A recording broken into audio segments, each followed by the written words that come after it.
নারায়ণগঞ্জের রূপগঞ্জের বালু নদীর উপর চনপাড়া ডেমরার ঝুঁকিপূর্ণ সেতু দিয়ে চলাচল করছে ভারী যানবাহন। ঝুঁকি নিয়েই যানবাহন চলাচল করায় যে কোনো সময় সেতুটি ধসে ঘটতে পারে বড় ধরনের দুর্ঘটনা। তাই দ্রুততম সময়ে সেতুটি সংস্কারের দাবি এলাকাবাসীর। নারায়ণগঞ্জ প্রতিনিধি আশিকুর রহমান হান্নানের পাঠানো রিপোর্ট জানাচ্ছেন ফারিয়া হাফিজ নিঝুম।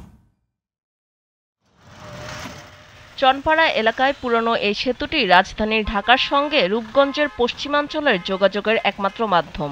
২০১২ সালে সেতুর পিলার ও বিভিন্ন অংশের পলেস্তরা খসে পড়ে। পরে সেতুটিকে ঝুঁকিপূর্ণ ঘোষণা করে বড় যানবাহন চলাচলে নিষেধাজ্ঞা জারি করে সেতুর সামনে সাইনবোর্ড টানিয়ে দেয় কর্তৃপক্ষ। কিন্তু সেই নিষেধাজ্ঞা অমান্য করেই ঝুঁকি নিয়ে চলছে যানবাহন, ফলে যে কোনো সময় বড় ধরনের দুর্ঘটনার শঙ্কা স্থানীয়দের। এই সেতুটা এখন এত ঝুঁকিপূর্ণ হয়েছে, আমরা প্রতিদিনই জীবনের ঝুঁকি নিয়ে সেতুটা পার হতে হচ্ছে। একটা দুর্ঘটনা হয়ে গেলে যদি কর্তৃপক্ষ টনক নড়ে তাহলে তো লাভ নাই। যে কোনো সময় এই ব্রিজ ধসে পড়ে প্রাণঘাতীর আশঙ্কা আছে। ঝুঁকিপূর্ণ সেতুটি দ্রুত সংস্কার করা প্রয়োজন বলে মনে করেন স্থানীয় জনপ্রতিনিধিরাও।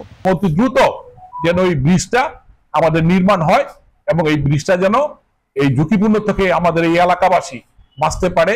বরাদ্দ পেলেই সেতুর সংস্কার কাজ শুরু হবে বলে জানান এলজিইডি কর্তৃপক্ষ। আমরা সংস্কারের জন্য আমাদের এলজিডির মাধ্যমে, নির্বাহী প্রকৌশলীর মাধ্যমে আমরা আমাদের আগারগাঁও হেড অফিসে পাঠিয়েছি। যখন ওই বরাদ্দ পাবো আর কি মেইনটেনেন্স করার, তখন আমরা ব্যবস্থা নিতে পারবো। ১৯৯১ সালে বালু নদের উপর ডেমরা রূপগঞ্জ কালীগঞ্জ সড়কের চনপাড়া এলাকায় ১,১০,০০,০০০ টাকা ব্যয়ে সেতুটি নির্মাণ করা হয়। ফারিয়া হাফিজ নিঝুম, জিটিভি নিউজ।